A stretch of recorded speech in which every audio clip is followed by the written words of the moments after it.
ഉത്തർപ്രദേശിലെ കൻവാർ യാത്ര പക്ഷേ തങ്ങളുടെ ജീവിതത്തിൽ തടസ്സങ്ങൾ സൃഷ്ടിക്കുമെന്ന ആശങ്കയിലാണ് മുസ്ലിം വ്യാപാരികൾ. ഈ തീർത്ഥാടനം കടന്നുപോകുന്ന വഴികളിലെ വ്യാപാരികൾ കടയ്ക്ക് മുന്നിൽ സ്വന്തം പേരുകൾ പ്രദർശിപ്പിക്കണം എന്ന ആദിത്യനാഥ് സർക്കാരിന്റെ ഉത്തരവ് മുസ്ലിം വ്യാപാരികൾക്ക് മേൽ ഉപരോധം ഏർപ്പെടുത്താനുള്ള നീക്കമാണെന്നാണ് ആക്ഷേപം. കോഴിക്കടകളടക്കം മാംസവിൽപ്പനശാലകളെല്ലാം അടച്ചിടണമെന്നതും ബാധിക്കുക ന്യൂനപക്ഷങ്ങളെ. ഇതെല്ലാം പക്ഷേ കൻവാർ യാത്രയുടെ പവിത്രത ഉറപ്പാക്കാനാണെന്ന് ആദിത്യനാഥ് സർക്കാർ അവകാശപ്പെടുന്നു. NDA ഘടകകക്ഷികളടക്കം വിയോജിപ്പ് പ്രകടിപ്പിച്ച നീക്കത്തിന് യോഗിയെ പ്രേരിപ്പിക്കുന്നത് എന്താ? BJP നേതൃത്വം ചോദിക്കുന്നത് ആരോടും കച്ചവടം നടത്തരുത് എന്ന് പറഞ്ഞിട്ടില്ലല്ലോ, പേരെഴുതണം എന്ന് പറയുന്നതിൽ ഇത്രയേറെ പ്രതിഷേധം എന്തിന് എന്നാണ്.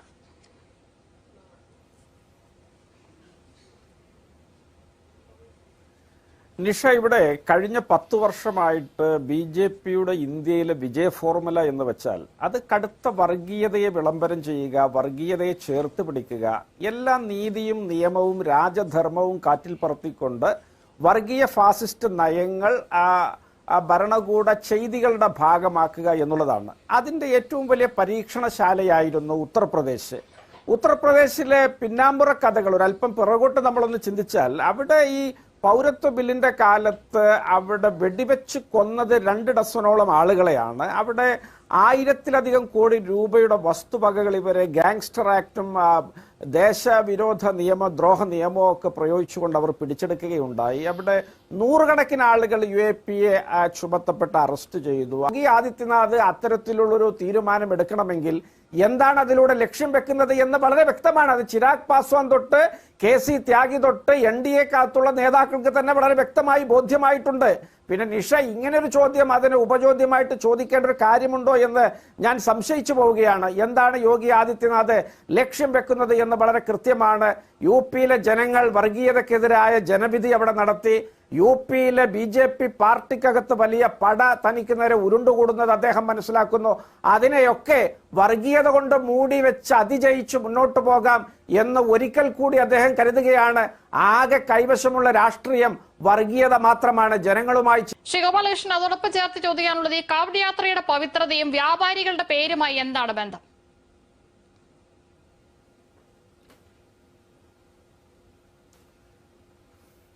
ഞാൻ നിങ്ങളുടെ ചോദ്യത്തിന് ഉത്തരം പറയാം. അതിനു മുമ്പ് എനിക്ക് നിഷയോടൊരു കാര്യം ചോദിക്കാനുണ്ട്.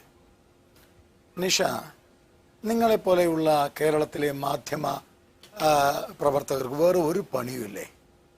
കാരണം 20 കോടി ജനങ്ങളുള്ള UPയിൽ 1 കോടി പോലും ആളുകൾ താമസിക്കാത്ത, സ്ഥിരം വർഗീയ കലാപങ്ങൾ അരങ്ങേറുന്ന 240 കിലോമീറ്ററുള്ള മുസാഫർ എന്ന് പറയുന്ന ഒരു ജില്ലയിൽ ഒരു പോലീസിന്റെ ഭരണാധികാരികൾ അവിടെ ഒരു വർഗീയ കലാപം ഉണ്ടാക്കാതിരിക്കാൻ ഒരു തീരുമാനമെടുത്തു.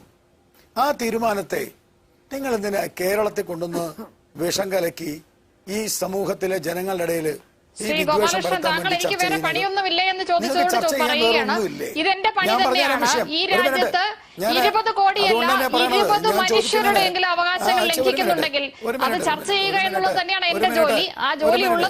ചർച്ച ഒരു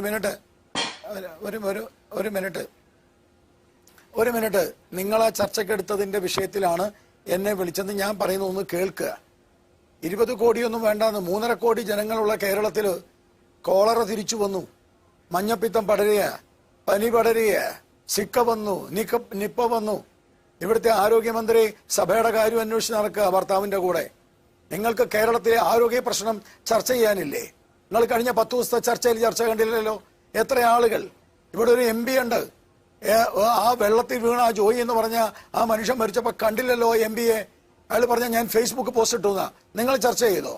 സന്ദേശ് കാലിയിൽ നിരപരാധികളായ സ്ത്രീകൾ, ആ സന്ദേശ് കാലി എന്ന് പറയുന്ന ദ്വീപിൽ 54 സ്ത്രീകളുടെ റേപ്പ് നടന്നു.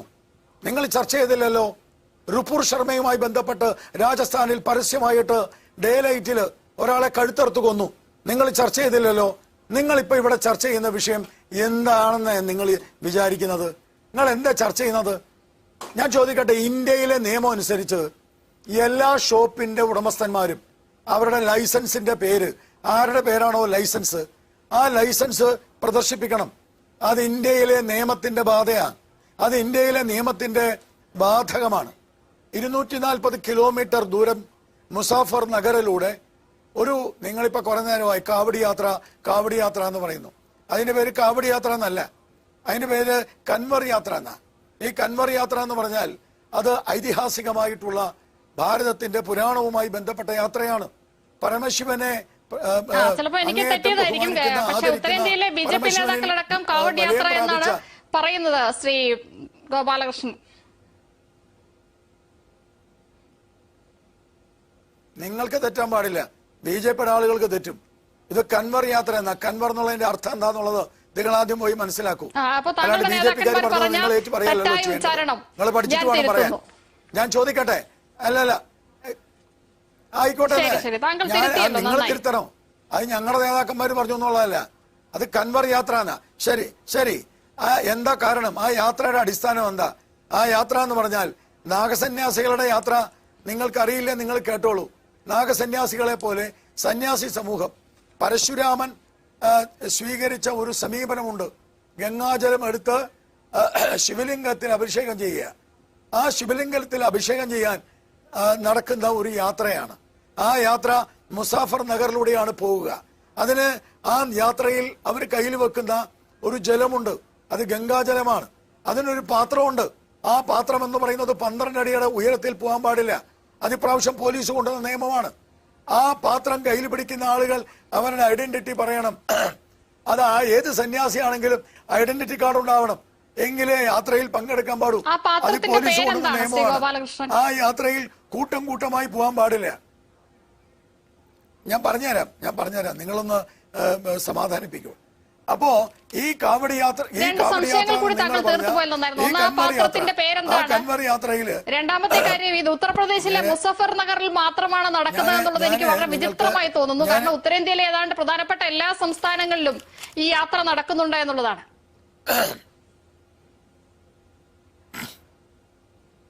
നിങ്ങൾക്ക് തുടക്കത്തിൽ തന്നെ തെറ്റിപ്പോയി. അതിന്റെ പേര് നിങ്ങൾ പരാക്രമം കാണിക്കണ്ട. ഉത്തരേന്ത്യയിലെ പ്രധാനപ്പെട്ട 4 സംസ്ഥാനങ്ങളുമായി ബന്ധപ്പെട്ടതാണ് ഈ കൻവർ യാത്ര. ആ കൻവർ യാത്ര എന്ന് പറയുന്ന ആ യാത്ര 4 പ്രധാനപ്പെട്ട സംസ്ഥാനങ്ങളുമായി ബന്ധപ്പെട്ടതാണ്. പക്ഷെ ഈ പറഞ്ഞ നിയമം, നിങ്ങളിവിടെ ചർച്ച ചെയ്യപ്പെടുന്ന നിയമം, നിങ്ങളിപ്പോ വലിയ ബഹളം വെച്ച് പറയുന്ന ഈ സംഭവം, അത് 240 കിലോമീറ്റർ മുസാഫർ നഗറിൽ മാത്രമാണുള്ളത്. അതുകൊണ്ടാണ് ഞാൻ പറഞ്ഞത് ഇത് UP മുഴുവനുള്ളതല്ല. ഇതേ ഉത്തരവിൽ ഇറങ്ങിയിട്ടുണ്ട്. ശ്രീ ഗോപാലകൃഷ്ണൻ, താങ്കളൊന്ന് അപ്ഡേറ്റ് ചെയ്താൽ നന്നായിരിക്കും. സ്വയം ഹരിദ്വാറിലും ഇതേ ഉത്തരവ് ഇറങ്ങിയിരിക്കുന്നു. നിങ്ങൾ ഇറങ്ങിയിട്ടുണ്ടാവും. എനിക്കിതിനകത്ത് അപ്ഡേറ്റ് ചെയ്യേണ്ട കാര്യമില്ല. ഇതിന്റെ വിഷയം ഉണ്ടായിരിക്കുന്നത് നിങ്ങളൊന്ന് അപ്ഡേറ്റ് ചെയ്താൽ മതി. ഈ വിഷയവുമായി ബന്ധപ്പെട്ട് മുസാഫർ നഗറിലാണ് ഇത് ഏറ്റവും കൂടുതൽ പ്രശ്നമുണ്ടാക്കിയിരിക്കുന്നത്. മുസാഫർ നഗറിലാണ് ഇതിന്റെ ഏറ്റവും കൂടുതൽ പ്രകടമായിട്ട് വെളിയിൽ വന്നിരിക്കുന്നത്. ഇന്ത്യൻ എക്സ്പ്രസ്, ഹിന്ദു, ഇവിടെ ലേഖികയൊക്കെ ഉണ്ടല്ലോ, അവരൊക്കെ എഴുതി വെച്ചിട്ടുള്ള ധാരാളം മാറ്റേഴ്സ് വന്നിട്ടുണ്ട്. അതൊക്കെ നിങ്ങൾ പഠിക്കേ. അപ്പൊ ഞാൻ പറഞ്ഞു വരുന്ന വിഷയം ഒന്ന് തീർത്തോട്ടെ. അവര് ഈ യാത്ര നടത്തുമ്പോ ഈ യാത്രയില് അവര് കൊണ്ടു നടക്കുന്ന ആ ജലത്തിന്റെ പാത്രം, ആ പാത്രത്തിന് 12 അടി ഉയരം പാടില്ല. ആ പാത്രം നിലത്ത് വെക്കാൻ പാടില്ല. ആ പാത്രം കയ്യിൽ പിടിക്കണം. ആ പാത്രവുമായി പോകുന്ന സന്യാസിമാർ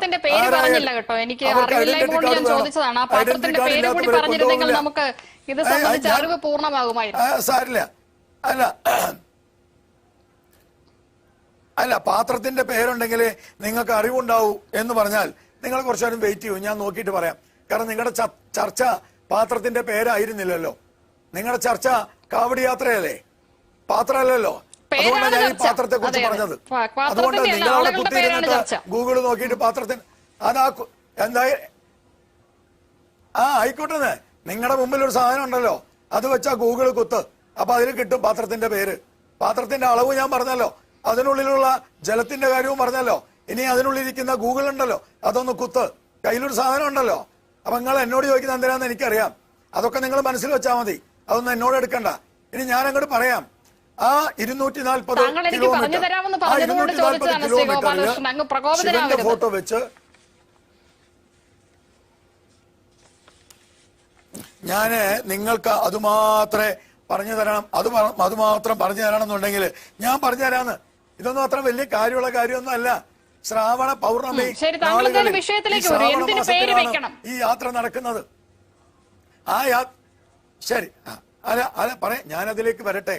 ഞാനതിലേക്ക് വരുമ്പോ നിങ്ങൾ ഇടയിലിടയിൽ കാര്യങ്ങൾ ചോദിച്ച് എന്നെ മാറ്റണ്ട. അപ്പൊ ശ്രാവണ നാളുകളിൽ നടക്കുന്ന ഈ സംഭവം, ഈ യാത്രയിൽ പങ്കെടുക്കുന്നവർ അവർ പരിപൂർണമായിട്ടും ശബരിമലയിൽ എങ്ങനെയാണോ അതേപോലെ വ്രതമനുഷ്ഠിച്ചിട്ടാണ് പങ്കെടുക്കുക. അവരുടെ കയ്യിലുള്ള പാത്രം നിലത്ത് വെക്കാൻ പാടില്ല. അവര് ഭക്ഷണം കഴിക്കുമ്പോൾ, അവർ വെള്ളം കുടിക്കുമ്പോൾ അത് അങ്ങേയറ്റം പരിശുദ്ധമായിരിക്കണം. അതുകൊണ്ട് നോൺ വെജിറ്റേറിയനും വെജിറ്റേറിയനും ഒക്കെയുള്ള കടകൾ ധാരാളമുണ്ട്. അവനവന്റെ കടയിൽ അവനവന്റെ പേര് വെക്കണം. കഴിഞ്ഞ പ്രാവശ്യം 2023-ലും 2023 അതിനു മുമ്പും ഈ മുസാഫർ നഗറിൽ കലാപമുണ്ടായി. ഇവിടെ സ്ഥിരം ചർച്ച ചെയ്യപ്പെടുന്ന വിഷയമാണ് മുസാഫർ നഗറിലെ കലാപം. ഈ മുസാഫർ നഗറിലെ കലാപത്തിന്റെ പ്രധാന ഒരു കാരണം, ഇതിനകത്ത് ഭക്ഷണം കഴിക്കാൻ കയറിയ ഈ സന്യാസിമാർക്ക് ഭക്ഷണത്തിൽ മാംസം കിട്ടി. അറിയാതെ പോയതാവും. സാമ്പാറില് ഒരു മീൻ കഷ്ണം അറിയാതെ വീണതാവും. പക്ഷേ അവര് ഭക്ഷണം കഴിക്കാൻ കയറിയത് എന്തുകൊണ്ടാ?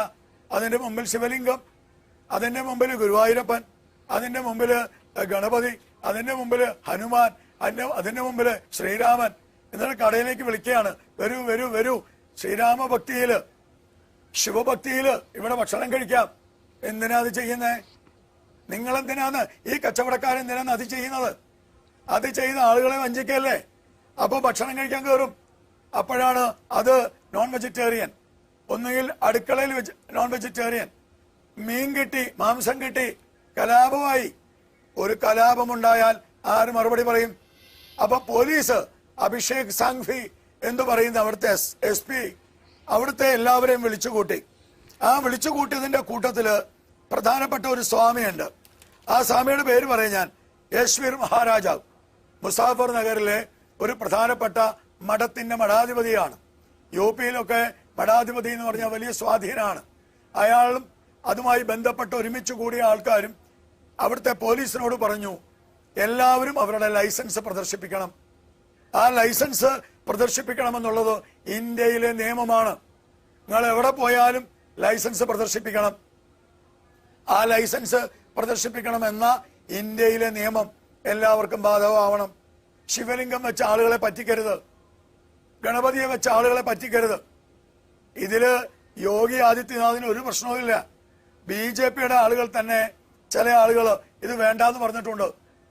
നഖ്വി പറഞ്ഞിട്ടുണ്ട് എനിക്കിതിനോട് യോജിപ്പില്ലാന്ന്. അപ്പൊ BJP അല്ല, അവിടുത്തെ പോലീസിന്റെ തീരുമാനമാണ്. ഇപ്പൊ പിണറായി വിജയൻ എല്ലാ കാര്യവും അറിഞ്ഞിട്ടല്ല കറുത്ത നിറമുള്ളവരെ പോലീസിന് മേൽ യോഗി ആദിത്യനാഥിന് ഒരു നിയന്ത്രണവുമില്ല എന്നാണ് ഇതിൽ നിന്ന് മനസ്സിലാക്കേണ്ടത്. തീരുമാനമാണ്. ആ സംസ്ഥാനത്തെ പോലീസിന് മേൽ ആ സംസ്ഥാനത്തിന്റെ മുഖ്യമന്ത്രിക്ക് യാതൊരു നിയന്ത്രണവുമില്ല, അദ്ദേഹത്തിന്റെ പാർട്ടിക്കും യാതൊരു നിയന്ത്രണവുമില്ല.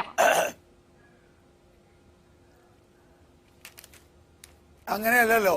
കലാപബാധിത പ്രദേശത്ത് കലാപമുണ്ടാവാതിരിക്കാൻ പോലീസിന് സത്വര നടപടി സ്വീകരിക്കാം.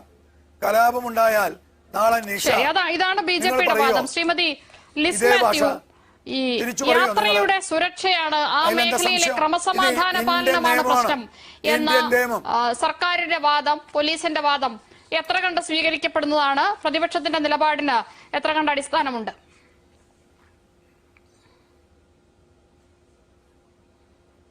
നിഷ, ആദ്യമായി ഈ ഗോപാലകൃഷ്ണൻ ജി പറഞ്ഞതിനെ ഞാനൊന്ന് തിരുത്തിക്കൊള്ളട്ടെ. അദ്ദേഹം പറഞ്ഞതുപോലെ വെറും 240 കിലോമീറ്റർ നീളമുള്ള മുസഫർ നഗറിൽ മാത്രമല്ല, അദ്ദേഹം ഇന്ത്യൻ എക്സ്പ്രസിനെയൊക്കെ കോട്ട് ചെയ്തു. അദ്ദേഹം അത് ഫോളോ ചെയ്യുന്നുണ്ടെങ്കിൽ കൃത്യമായി അറിയാം. മണിക്കൂറുകൾക്ക് മുമ്പ് വാർത്ത വന്നിരുന്നു, ഇത് UP-യിൽ മുഴുവൻ ഇതിലേക്ക് എക്സ്റ്റെൻഡ് ചെയ്തിട്ടുണ്ട്. അത് മാത്രമായി നിങ്ങളുടെ കണ്ണ് എപ്പോഴും ഈ കൊതുകിന്റെ കണ്ണുപോലെയാണ്. ഈ നേരത്തെ തന്നെ ഇവിടെ ഒരു മാധ്യമ പ്രവർത്തക ലിസ് മാത്യു അവരെന്താ പറഞ്ഞത്? UP മുഴുവൻ UP-യും ഇതേപോലത്തെ ഓർഡർ വരാൻ പോവാ. ആ ഓർഡർ ഒന്ന് കാണിച്ചു തരൂ. എന്നാല് UP മുഴുവനും ഇതേപോലത്തെ ഓർഡർ ഉണ്ട് എന്നുണ്ടെങ്കിൽ നിങ്ങളെ മനോരമയിലെ ആ ഓർഡർ ഒന്ന് കാണിച്ചു തരൂ. ഇങ്ങനെ കളവ് പറയരുത് വന്നിരുന്നിട്ട്. ഒരു മാധ്യമ പ്രവർത്തകർക്ക് ഒരു അന്തസ്സൊക്കെ വേണം. ഞാൻ ചോദിക്കട്ടെ, ഇതെവിടെയാ പോകുന്നത്? വീണ്ടും നിങ്ങൾ കാവടി എന്നാ പറയുന്നത്. ഞാൻ ആ തെറ്റ് ആദ്യം തിരുത്താണ്. കവാട് എന്നാണ് പറയേണ്ടത്, അല്ലെങ്കിൽ കൺവർ എന്നാണ് പറയേണ്ടത്. അതുകൊണ്ടാണ് ഇത് കൺവർ യാത്ര എന്ന് പറയുന്നത്, അഥവാ കവാട് യാത്ര എന്ന് പറയുന്നത്. കാവടി എന്ന് പറഞ്ഞാൽ കേരളത്തിലെ കാവടിയാന്ന് വിചാരിക്കും. പിന്നെ ലിസ് മാത്യുവിനെ പോലുള്ള ആളുകളെ കുറിച്ച് ഞാൻ പറയാം.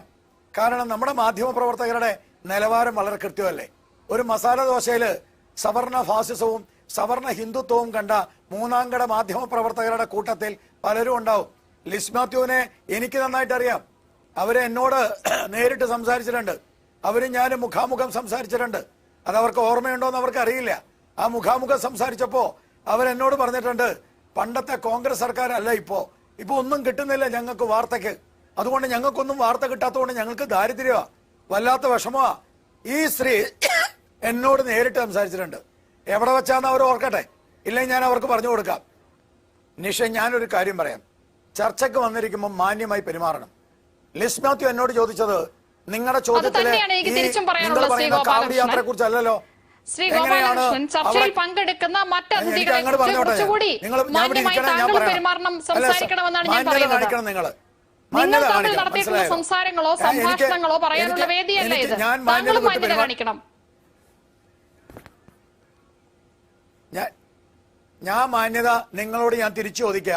ലിസ് മാത്യു ഇവിടെ പറഞ്ഞല്ലോ, ഗോപാലകൃഷ്ണൻ പറയട്ടെ, തെരഞ്ഞെടുപ്പിൽ എങ്ങനെയാ പരാജയപ്പെട്ടെന്ന്? തെരഞ്ഞെടുപ്പിൽ പരാജയപ്പെട്ടതാണോ ഇവിടുത്തെ ചർച്ച? നിങ്ങളെന്നാൽ ലിസ് മാത്യുവിനോട് പറയാറുന്നില്ലേ, തെരഞ്ഞെടുപ്പിൽ പരാജയപ്പെട്ടതിനെ കുറിച്ചല്ല ഇവിടുത്തെ ചർച്ച, കാവടി യാത്രയെ കുറിച്ചാണ് നിങ്ങൾക്ക് പറയാമായിരുന്നില്ലേ? നിങ്ങൾ പറഞ്ഞില്ലല്ലോ, നിങ്ങൾ മിണ്ടാതിരിക്കായിരുന്നില്ലേ? തെരഞ്ഞെടുപ്പിൽ യോഗി ആദിത്യനാഥോ അല്ലെങ്കിൽ നരേന്ദ്രമോദിക്ക് 70 സീറ്റ് കിട്ടുമെന്ന് പറഞ്ഞു. ആ 70 സീറ്റ് കിട്ടിയില്ല, തെരഞ്ഞെടുപ്പിൽ പരാജയപ്പെട്ടു, ബിജെപിയുടെ വക്താവ് മറുപടി പറയണം എന്നിവര് പറഞ്ഞപ്പോ നിങ്ങൾ എന്താ മിണ്ടാതിരുന്നത്? മറ്റതിഥികളോട് അല്പം കൂടി ബഹുമാനം. നിങ്ങളൊരു കാര്യം ചെയ്തോളൂ, മൈക്ക് ഓഫ് ചെയ്തോളൂ. ഞാൻ ഈ ബഹുമാനക്കുറവ് ഇവിടെ ഒന്നും കാണിച്ചിട്ടില്ലല്ലോ. ഞാൻ ഏതെങ്കിലും ഒരാൾക്കെതിരെ ബഹുമാനക്കുറവ് കാണിച്ചോ? ഞാൻ ലിസ് മാത്യുവിനെ എനിക്ക് നേരിട്ടറിയാം. ഞാനും അവരും തമ്മിൽ നേരിട്ട് സംസാരിച്ചിട്ടുണ്ട്. അവരെന്നോട് BJP കുറിച്ച് പറഞ്ഞത് എനിക്കറിയാം. ഇതല്ലാതെ ഞാൻ ലിസ് മാത്യുവിനെ മോശമായിട്ടോ അല്ലെങ്കിൽ ലിസ് മാത്യുവിനെ ഏതെങ്കിലും തരത്തില് മോശമായ രീതിയിൽ ഞാൻ പറഞ്ഞോ? നിങ്ങൾ എന്തർത്ഥത്തിലാ പറയുന്നത്? നിങ്ങൾ പറയുന്നതാണ് തെറ്റ്. ഇനി ഞാൻ വിഷയത്തിലേക്ക് വരാം. 2023 കലാപമുണ്ടായിട്ടുണ്ട്. നിങ്ങൾ പറയുന്നത് തെറ്റാണ്. നിങ്ങൾ മുഴുവൻ വായിച്ചിട്ടില്ല, പഠിച്ചിട്ടില്ല.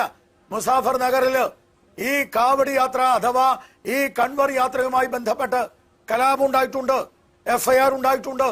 അതുമായി ബന്ധപ്പെട്ട അഭിഷേക് സിംഘി കാര്യം പറഞ്ഞിട്ടുണ്ട്, FIRന്റെ കാര്യം പറഞ്ഞിട്ടുണ്ട്. അതുമായി ബന്ധപ്പെട്ടിട്ടാണ് സ്വാമി ഈശ്വർ മഹാരാജ് അതിന്റെ റിപ്പോർട്ട് അടക്കം വെളിവെച്ചത്.